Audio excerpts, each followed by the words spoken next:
to give you some ideas for today's discussion. The title is A Global Strategy of Green Growth and Nature Plus.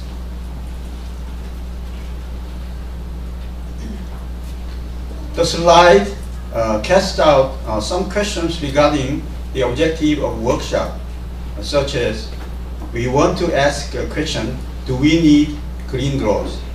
If yes, is there a common ground?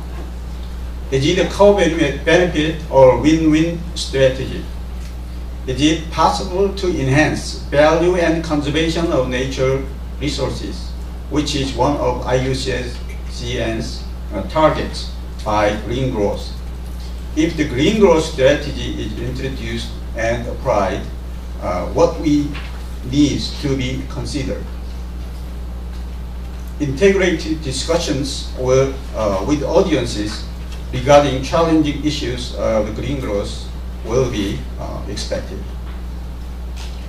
Content of this workshop is closely related to the motion number 140.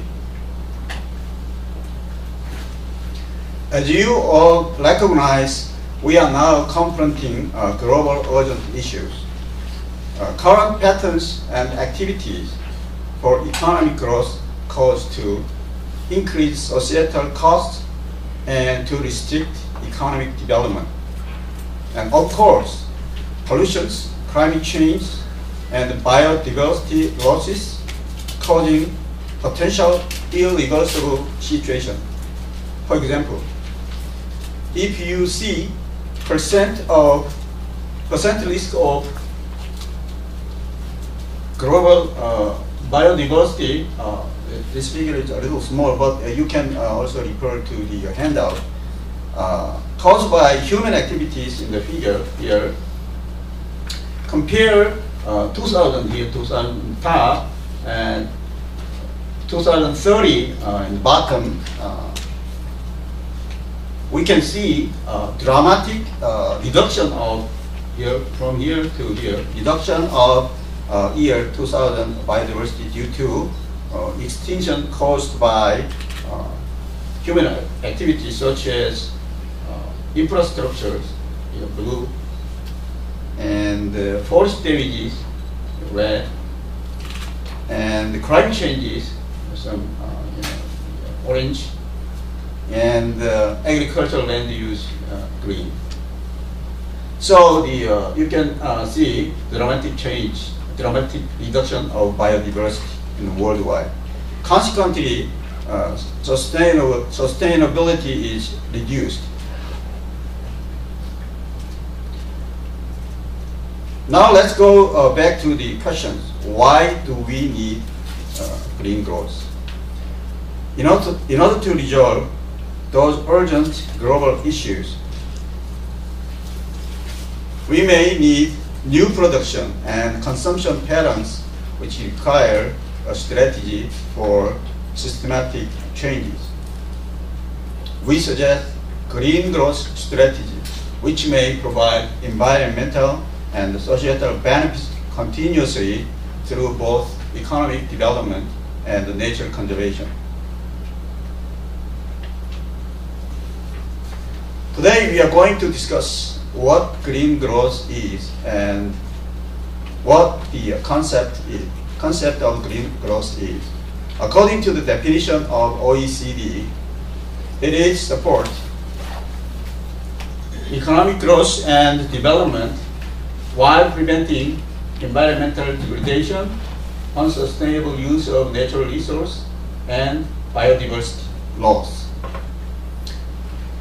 Of course, you may have different opinions or concepts on green growth. This slide shows a list of some positive effects of green growth. Green growth maintain or enhance the level of economic development in each country.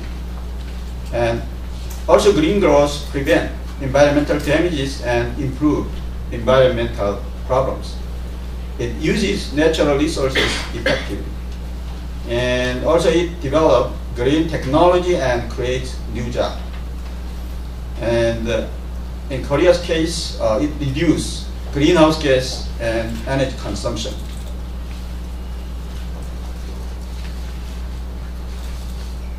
The meaning of nature plus, I'm not going to go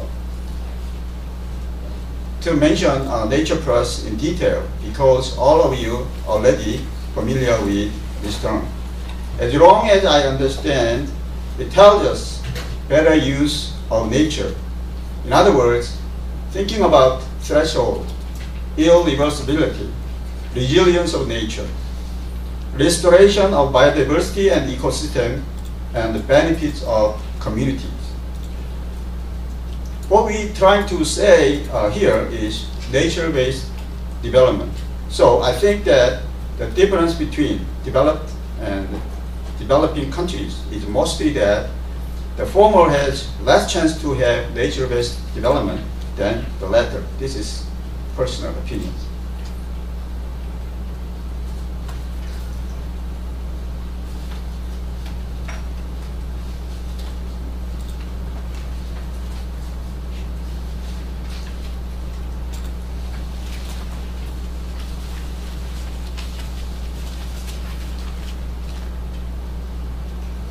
We try to say in green growth concept that economic development ought to be based on natural resources. We are talking about greening the economy. What of this? Greening the economy.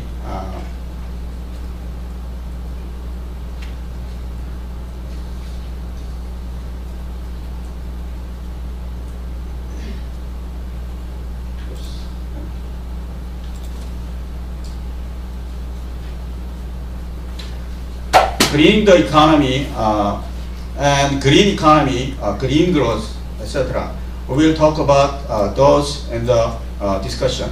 According to the IUCN program, nature conservation and economic development are pursued together, emphasize importance of economic value of biodiversity and ecosystem service and eco-friendly business. The question is that both conflict issues or dependent ones. Hopefully, our discussion will deal with it today. The strategic goal of green growth showed in this slide. If green growth paradigm will be linked with IUCN's goal, we may have a better strategy of green growth and be able to apply it for win-win strategy of nature conservation and economic development. The significance and expectation, it will be a useful strategy for establishing economic opportunities based on natural resources of IUCN. It will contribute to strengthen resilience of nature and current sustainable development. This slide is giving us questions. What we need to be considered to apply the strategy in your system. Mainstreaming green growth. But you need to consider characteristics of each country.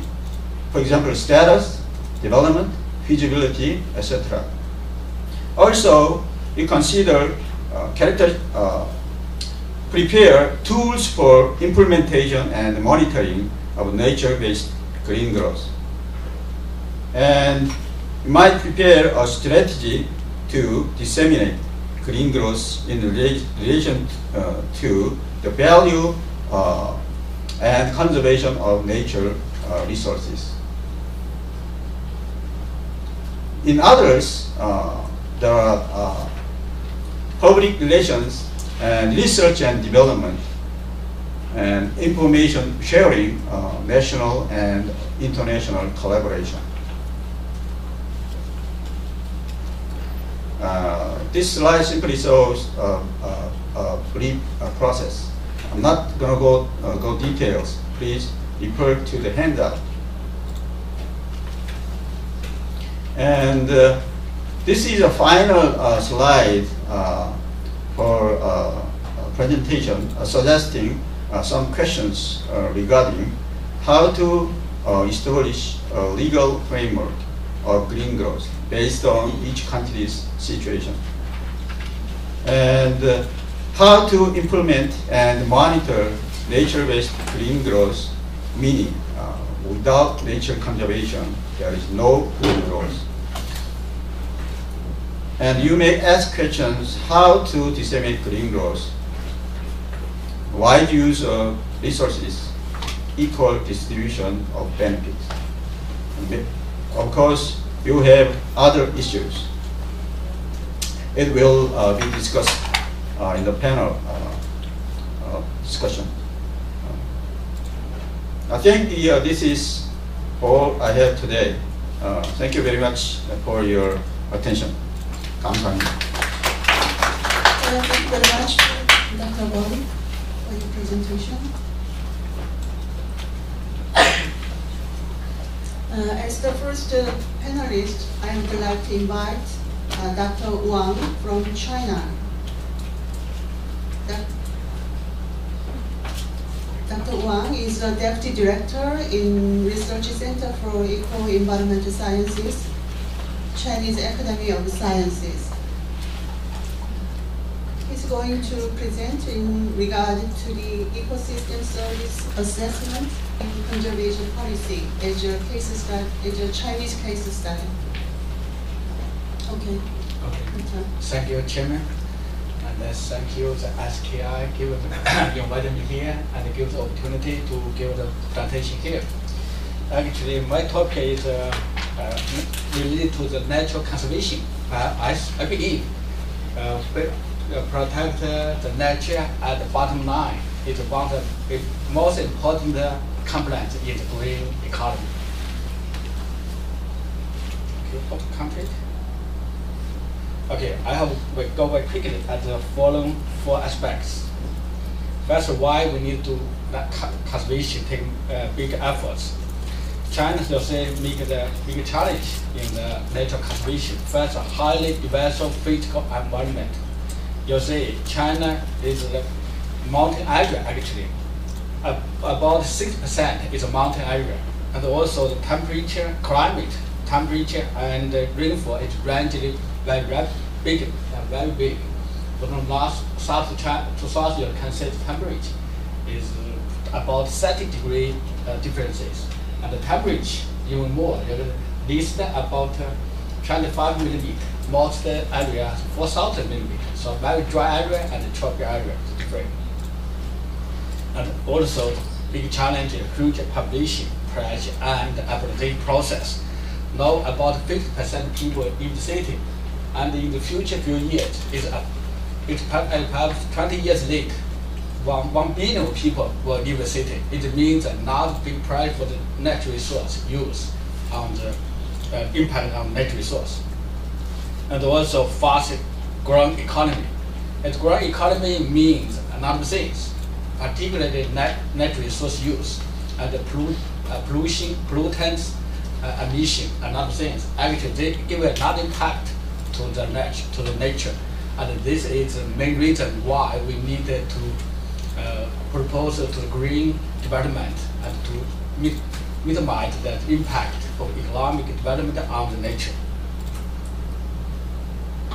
So, and also China, although economic development very faster, but still we are not big population of poverty people in China.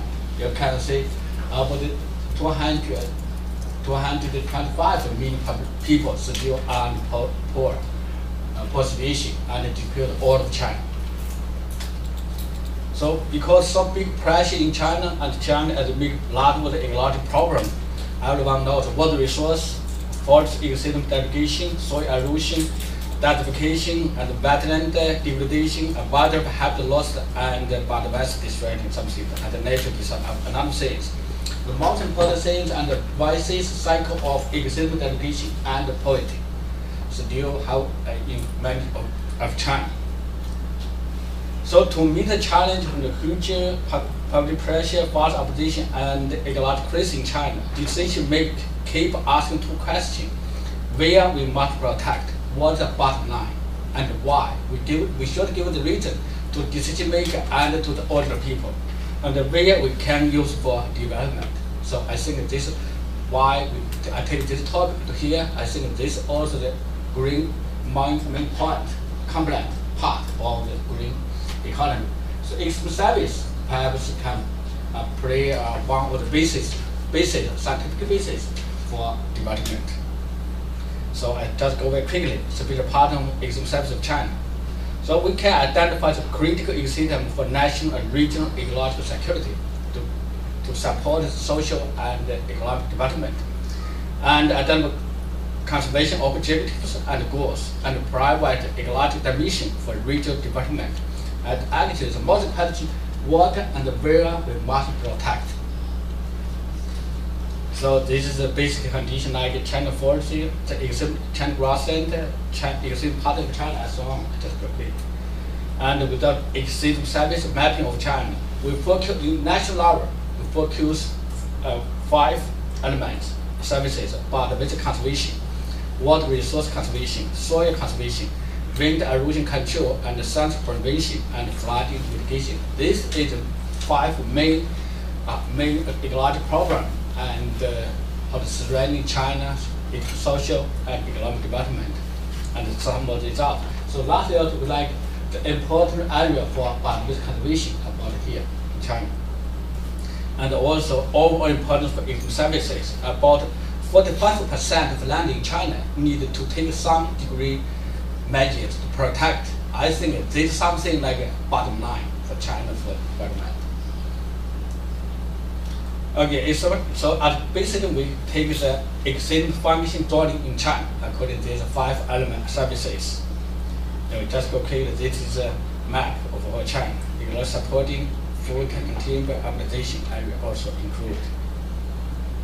So okay, and leading ecological services, existing services like ecological supporting and regulating services from productivity and urbanization area to put all China to divide it to try to answer where we must protect it, where we can use for development. And ecological conservation, China, I think we'll go quickly. Like in China in the last 50 years, take another effort to, how to say, to solve this problem, like take respiration, soil erosion control, and so on. So another works, another policies have done. But still we meet so many, we have taken half a century to do that, but we still meet the problem and even worse. So we need a new strategy and a new, how to say, route to do that. So give some natural reserve network and go back quickly. For example, China has set up more than 2,500 nature reserves, totally about 50% of China terrestrial land. And 90% endangered plants and animals protected in nature reserve. And that means protect effectively, at least somewhere in the nature reserve, some way. And natural forestry conservation program, you see, 11 million hectare forest had been protected under this program. And also about 9 million of the hectare slope cropland was reforested. Just for the returning slope cropland to forest and grasslands program. And also China have a larger, big ecosystem management and restoration programs, and in all of China and in some of the crucial area of China. So now how to use services in the conservation policy and in the future and new policy design. First, we identified ecosystem functional conservation area based on just analysis. With 40%, 45% of the land needs some degree protected. According to this analysis, we talk about 50 critical ecological functional conservation area in China, about 30% of whole China. And second, we use this idea to the national regional development strategy. You know, in 2011, China Council issued a master functional dwelling planning. Whole China divided 4 types of regions: optimized development region, prioritized development region, constrained development region, and forbidden development region. I don't talk too much about optimized development and prioritized development. I will talk about the constraint and forbiddance area. These two areas mainly for the protection or conservation. You see, concentration given the region in China, based on that analysis, you can say we have the water resource conservation area, soil conservation area, sandstone prevention area, and biodiversity conservation in whole China. This in future, region national development strategy will take care of this one. The section of the forbidden development region, like a natural reserve, forest park, water, natural resource, and cultural heritage. In this area, you can say what forbidden is cannot use for urbanization and natural resource exploitation. They only use it for tourism like that. Also, from 2008, central government launched ecological financial transfer based on its functional conservation area to guarantee its service supply sustainability. For example, the county's logged and services area got paid. From 2000, we got budgeted 2 billion. To 2011, we got 30 billion yuan to support this transfer.